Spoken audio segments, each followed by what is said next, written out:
So as we mentioned, Adam, your role at Fraunhofer straddles the line between academic research and industrial applications, which is a really exciting place to be, isn't it? Now, the question for you is, could you share with us how the approach to research and development differs in that setting as compared with, a completely sort of traditionally academic environment?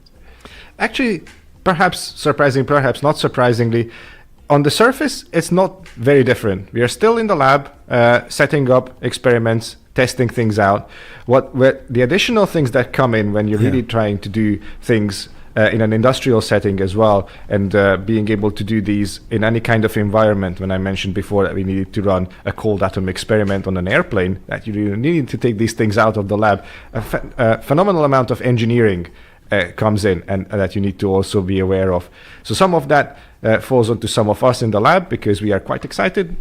Generally, people who are interested in all kinds of things, that's who we tend to be.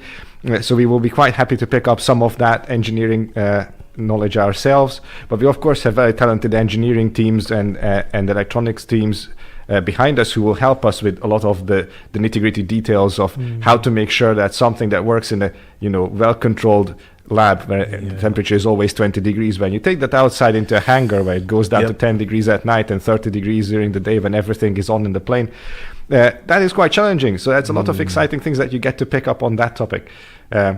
Also, if you have things in the moving platforms, we do a couple of things on drones, aircraft, ships, cars, all kinds of things.